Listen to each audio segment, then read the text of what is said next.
నమస్తే welcome to Liya news. నేడు ప్రపంచ పర్యావరణ దినోత్సవం సందర్భంగా ముఖ్యమంత్రి చంద్రబాబు ఒక ట్వీట్ చేశారు. ఈరోజు రాష్ట్ర వ్యాప్తంగా కూడా 1,00,00,000 మొక్కలు నాటే కార్యక్రమానికి ఆయన పిలుపునిచ్చారు. గతంలో ఆయన 3 సార్లు సీఎంగా చేసినప్పుడు కూడా ఎన్నోసార్లు పచ్చదనంపై ఆయన దృష్టి పెట్టిన విషయం మనందరికీ తెలిసిందే. దానికోసం ఎన్నో ప్రత్యేక కార్యక్రమాలను కూడా ఆయన రూపొందించారు. మరి గత జగన్మోహన్ రెడ్డి 5 ఏళ్ల హయాంలో పచ్చదనానికి ఆయన ఇచ్చినటువంటి ప్రాముఖ్యత ఎంత, ఆయన హయాంలో మరి ఇటు పర్యావరణం పైన జలవనరుల పైన ఏమాత్రం దృష్టి పెట్టారు అన్న విషయాన్ని తెలుసుకుందాం. మనతో పాటు ఉన్నారు సీనియర్ పొలిటికల్ అనలిస్ట్ అంకంరావు గారు. నమస్కారం సార్. సార్, ఈరోజు పర్యావరణ దినోత్సవం సందర్భంగా 1,00,00,000 మొక్కలు నాటే కార్యక్రమం. అసలు ఈ వార్త విని దాదాపు మనం 5 ఏళ్ళు గడుస్తున్నట్టుంది. అసలు మొక్కలు నాటే కార్యక్రమం అని చెప్పి ఎప్పుడో వింటాం, మళ్ళీ ఇప్పుడు వింటూ ఉన్నాం. మరి జగన్మోహన్ రెడ్డి గారి హయాంలో ఆయన పచ్చదనంపై ఎలాంటి ఫోకస్ పెట్టారు, అసలు ఫోకస్ పెట్టారా లేదా, మరి ఇప్పుడు చంద్రబాబు గారు చేస్తున్నటువంటి ఈ కార్యక్రమాన్ని ఏ విధంగా చూడొచ్చు అంటారు, మీరేం చెప్తారు? జగన్మోహన్ రెడ్డి 5 సంవత్సరాల పరిపాలనలో ఎన్నో వందల నాటి వృక్షాలను కూడా అతను తొలగించడం జరిగింది. పర్యావరణ విధ్వంసానికి నిజంగా అతను 5 సంవత్సరాల్లో అతను చేసినటువంటి విధ్వంసాన్ని కనుక దృష్టిలో పెట్టుకుంటే కొన్ని వందల సంవత్సరాలు అతను లా నుంచి బయటికి రాడు, అధికారులు బయటికి రారు. పర్యావరణాన్ని అతను చేసినటువంటి అన్యాయం ఆంధ్ర రాష్ట్రానికి గతంలో ఏ పాలకులు కూడా చేయలేదు. ఎక్కడికి ప్రయాణం చేసుకొని ఎక్కడ సభలు సమావేశాలు నిర్వహిస్తున్నా కూడా ఆ ప్రాంతంలో చెట్లు లేకుండా చేసేవాడు, మొక్కలు లేకుండా చేసేవాడు. అతను చేసినటువంటి విధ్వంసం మామూలు విధ్వంసం కాదు. అలాగే మీరు అన్నట్టు నీటి రంగాలకు సంబంధించి అతను దాని గురించి అసలు దృష్టి పెట్టలేదు. పోలవరం పూర్తి చేయాలన్న ఆలోచన రాలేదు, లేకపోతే రాయలసీమలో ఉన్నటువంటి మిగిలిపోయినటువంటి పనులు పూర్తి చేసి రాయలసీమకు నీళ్ళు అందిద్దామన్న ఆలోచన చేయలేదు అతను. దానికి తోడు ఈ ఎక్కడ పట్టినా అక్కడ చివరికి అసలు ఎంత బాధేసేదంటే జగన్మోహన్ రెడ్డి ప్రాంతంలో కాకుండా వేరే చాట మరి వాళ్ళకి ఏం బుద్ధి పుట్టేదో అర్థం కాదు, ఏం ఆలోచించేవాళ్ళు అర్థం కాదు. ఆయన వెళ్ళే రహదారులు సంబంధం లేని చోట కూడా చెట్లు నరికేసిన సందర్భాలు ఉన్నాయి, హెలికాప్టర్లో పోతుంటే కూడా చెట్లు నరికేసిన సందర్భాలు ఉన్నాయి. మరి దాని మీద నిస్సందేహంగా పర్యావరణ శాఖ తీవ్రంగా దృష్టి పెట్టి దాని కారకులైన వాళ్ళందరి మీద కూడా అభియోగాలు మోపాల్సిన పరిస్థితి అయితే ఉంది. మరి దాని మీద దృష్టి పెట్టినట్టు లేరు. నిస్సందేహంగా కూడా దాని మీద దృష్టి పెట్టాలా. గతంలోనే చంద్రబాబు నాయుడు గారు ఈ పర్యావరణానికి సంబంధించి కనీసం 2-3 డిగ్రీల ఉష్ణోగ్రతను తగ్గించాలి అంటే అడవి సంపద పెరగాల, అడవులను పెంచాలి, మొక్కలు ఉండాలి. ఇవన్నీ కూడా దృష్టిలో పెట్టుకుని ఆయన గతంలో చేసుకుంటూ వచ్చారు. నీటి గుంతలు కావచ్చు, ఇంకుడు గుంతలు, అలాంటివన్నీ తీసుకొచ్చేసి ఆయన ఈరోజు విధ్వంసాన్ని ఎంతో కొంత ఆపాలని ప్రయత్నం చేస్తూ ఉండేవాడు.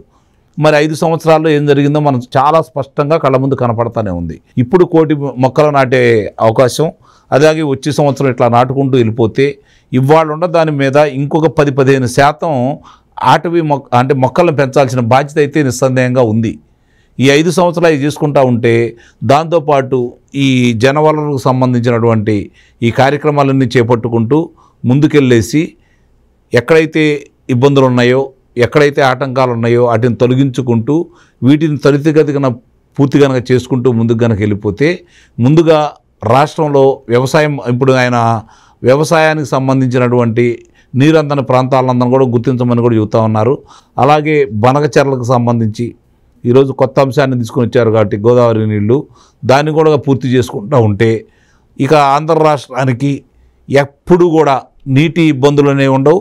అలాగే దాదాపు ఎన్నో లక్షల ఎకరాలు మళ్ళీ సాగులోకి వస్తూ ఉంటుంది. ఆ నీరు అందుబాటులో ఉంటే ఎన్నో అద్భుతాలు సృష్టించవచ్చు, అందుట్లో ఎలాంటి సందేహం కూడా ఏం లేదు.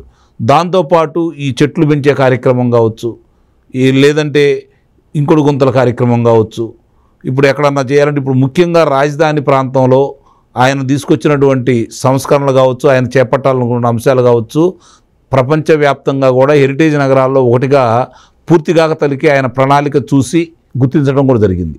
అంటే ఆయన ఏది చేసినా కూడా పర్యావరణాన్ని దృష్టిలో పెట్టుకొని దానికి విఘాతం కలగకుండా, ఇప్పుడు చూడండి రాజధాని ప్రాంతంలో అండర్ గ్రౌండ్లోనే డ్రైనేజీ కావచ్చు, మంచినీరు కావచ్చు, విద్యుత్ కావచ్చు, ఈ కేబుల్ కావచ్చు, ఇవన్నీ చేసుకుంటూ ముందుకెళ్తా ఉన్నారు. అట్లా అన్నీ చేయాలని తలంపుతో ఆయన ఉన్నాడు. ఈ 5 సంవత్సరాలు ముందుగా ఈ 4 కోట్ల మొక్కల్ని నాటే కార్యక్రమంతో పాటు దాని సంరక్షణ బాధ్యత కూడా తీసుకుంటూ ఉంటే ఎందుకు మనకి ఈరోజు ఎండాకాలం కావచ్చు, వానాకాలం కావచ్చు, ఋతుల సంబంధం లేకుండా ఎందుకు ఇలా జరుగుతున్నాయి అంటే పర్యావరణ లోపం. దాన్ని మళ్ళీ సమతుల్యం పాటించే విధంగా అందరినీ తయారు చేసి ఆ విధంగా కనుక అన్ని రాష్ట్రాలు భారతదేశంలో కనుక ముందుకెళ్తే ఆంధ్ర రాష్ట్రం అక్షరక్రమంలోనే కాకుండా ఇలాంటి దాంట్లో కూడా ముందంజలో ఉండి ఆ విధంగా ముందుకు కనుక తీసుకెళ్ళగలిగితే, అటవీ సంపదను పెంచగలిగితే, అటవీ సంపదన్ని దోచుకునే వాళ్ళని అరికట్టగలిగితే నిస్సందేహంగా కూడా భవిష్యత్ తరాల వారికి ఇబ్బందులు లేకుండా ఉంటాయి. ఇప్పుడే కాంక్రీట్ జంగిల్ అయిపోయింది. ఎక్కడికి వెళ్ళినా కూడా నివాసయోగ్యమైనటువంటి ప్రాంతాల్లో కూడా ఈరోజు కనపట్టలేదు. అంతా సిమెంటమైపోతూ ఉంది. ఊళ్ళలో ఒకప్పుడు చెట్లతోటి పచ్చదనంగా ఉండే ఊళ్ళు కూడా ఈరోజు ఎవరికాళ్ళు డాబాలు కట్టుకొని చెట్లు లేకుండా చేసుకొని ఈరోజు చేసుకుంటూ ఉన్నారు. దాన్ని కూడా దృష్టి పెట్టాలి. ఏ గ్రామంలో అయినా సరే ఇప్పుడు ఇల్లు కట్టుకుంటా ఉన్నాను అనుకోండి, గతంలో ఏమీ లేదు కాబట్టి ఇష్టారాజ్యం కట్టుకుంటూ ఉండేవాళ్ళు. ఇప్పుడు ఒక విశాలమైన ఇల్లు కట్టుకోవాలంటే కనీసం 20వ వంతైనా సరే అక్కడ కాంక్రీట్ లేకుండా చేయగలిగితే నిస్సందేహంగా కూడా అక్కడ చెట్లు కనుక పెంచగలిగే విధంగా కనుక ఇలా అమలు తీసుకురాగలిగితే పర్యావరణ ముప్పు లేకుండా ఉంటుంది. లేకపోతే భవిష్యత్తు అది ఆలోచించుకుంటేనే చాలా భయంకరంగా ఉంది. అంటే ప్రజలందరూ కూడా ఇప్పుడు పర్యావరణ పరిరక్షణని మర్చిపోయే పరిస్థితి. ఒక సీఎంగా ఉన్నటువంటి వ్యక్తి ఇలాంటి స్టెప్ తీసుకుంటే ప్రజల్లో కూడా కొంత చైతన్యం వస్తుంది, ఆలోచన కూడా వెళ్తుంది. కానీ జగన్మోహన్ రెడ్డి గారి హయాంలో మనం చూసి ఇలాంటి కార్యక్రమాలు ఏమీ చేయకపోగా ఆయన ఉన్న పర్యావరణానికి కూడా హాని కలిగించారు.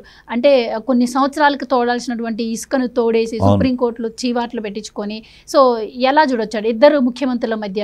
ఇప్పుడు చంద్రబాబు నాయుడు గారితోటి జగన్మోహన్ రెడ్డిని పోల్చడమే పెద్ద దౌర్భాగ్యం. ఎందుకంటే ఆయనతోటి పోల్చడం అంటే అతన్ని జగన్మోహన్ రెడ్డి స్థాయిని పెంచినాడం అవుతాం. అతను చేసిన విధ్వంసం గురించి మాట్లాడుకుందాం, చంద్రబాబు నాయుడు గారు చేసినటువంటి మంచి పనుల గురించి మాట్లాడుకుందాం. ఇప్పుడు అతను చేసిన విధ్వంసాలు ఇందాక నేను చెప్పినట్టు కొన్ని లక్షల చెట్లను అతను కొట్టేయించడం కూడా జరిగింది. మరి దాని మీద చర్య తీసుకోవాలని చెప్పి నేనైతే బలంగా భావిస్తున్నాను. నిస్సందేహంగా దానికి బాధ్యులైన అధికారులు, అసలు అధికారులు ఎవరు పురమాయించారు? జగన్మోహన్ రెడ్డి వస్తుంటే చెట్లు కొట్టేమని ఎవరు చెప్పారు? దాన్ని ముందుగా దృష్టి పెట్టాలా? అక్కడ ఉన్నటువంటి అధికారుల మీద చర్యలు తీసుకుంటా ఉంటే అసలు విషయాలన్నీ బయటకు వస్తాయి. ఇప్పుడు చంద్రబాబు నాయుడు గారు గతంలో ఏం చేశారు, ఇప్పుడు ఏం చేస్తున్నారు, దీనికోసం ఆయన ఎంత పరితపిస్తున్నాడు, పర్యావరణాన్ని ఈరోజు కాపాడాలని చెప్పని ఆయన ఎంత చిత్తశుద్ధితో ముందుకెళ్తున్నాడు. దానికి ఈ అధికారులు ఎంతమంది సహకరిస్తారు? దీనికి ఒక దౌర్భాగ్యం కూడా ఉంది. ఈ అధికారులు జగన్మోహన్ రెడ్డికి ఎందుకు సహకరించారు, చంద్రబాబు నాయుడుకి ఎందుకు వ్యతిరేకిస్తున్నారు అంటే, ఆ రోజు ఏపీ ఏదైతే ఈ ఉద్యోగస్తుల నియామకంలో తప్పులు విధంగా వాళ్ళ మనుషులను తీసుకొని వచ్చారో రాజశేఖర రెడ్డి, అలాగే మొన్న జరిగినటువంటి దాంట్లో ఇప్పుడు బయటికి తీసుకొస్తున్నారు పిఎస్ఆర్ ఆంజనేయుల ఆధ్వర్యంలో, గౌతమ్ సవాంగ్ ఆధ్వర్యంలో జరిగినటువంటి లోపాలను కూడా వాళ్ళ మనుషులు నియమించుకొని ప్రశ్నాపత్రాలను కూడా వాళ్ళు ఇష్టం వచ్చిన రీతిగా మార్చుకొని వాళ్ళు ఇష్టమైన విధంగా మార్కులు దాంట్లో వేసుకొని ఏ విధంగా వాళ్ళ మనుషులను అయితే పెట్టుకున్నారు. ఎందుకు పెట్టుకున్నారంటే వాళ్ళు చెప్పినట్టు చేస్తారు కాబట్టి. ఇప్పుడు కూడా అలానే చేశారు కాబట్టి ముందుగా వీళ్ళని గుర్తించాల్సిన బాధ్యత అయితే ఉంది. వాళ్ళు మాత్రమే సహకరించారు. నిజంగా వాళ్ళ యొక్క స్వయం శక్తితో వచ్చిన అధికారులు వాళ్ళకి సహకరించాల. ఇలాంటి వాళ్ళని వాళ్ళు తీసుకొచ్చారు కాబట్టి వాళ్ళే వాళ్ళకి నమ్మకస్తుల్లా ఉంటారు కాబట్టి, వాళ్ళే వాళ్ళ మాట వింటారు కాబట్టి, వాళ్ళకి తైరాలు ఇస్తారు కాబట్టి. ఎందుకంటే వాళ్ళ దగ్గర డబ్బులు తీసుకొని ఉద్యోగాలు ఇచ్చారు కదా, కాబట్టి ఆ డబ్బులు వాళ్ళు సంపాదించుకోవాలి కదా, వాళ్ళ మనుషులు అట్టా నియమించుకున్నారు కదా.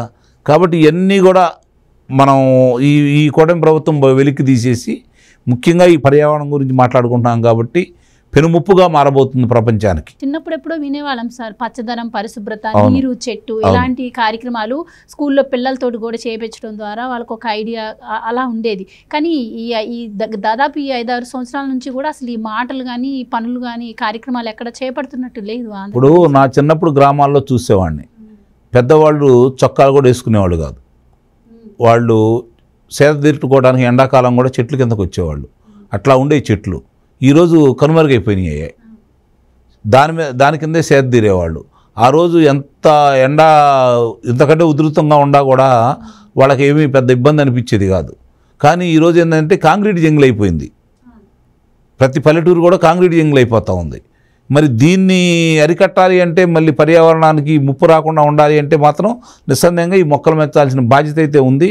ఈ ప్రభుత్వం దాన్ని చిత్తశుద్ధితో అమలు చేయాలనే సంకల్పంతో ముందుకెళ్తుంది కాబట్టి ప్రజలు కూడా దీన్ని ముందుకు తీసుకెళ్లే క్రమంలో వాళ్ళ వంతు వాళ్ళు కూడా భాగస్వాములు కావాల్సిన ఆవశ్యకత ఉందని అయితే మాత్రం నా ఉద్దేశం. Right, thank you so much. Thank you. Please subscribe to Leo news for more videos.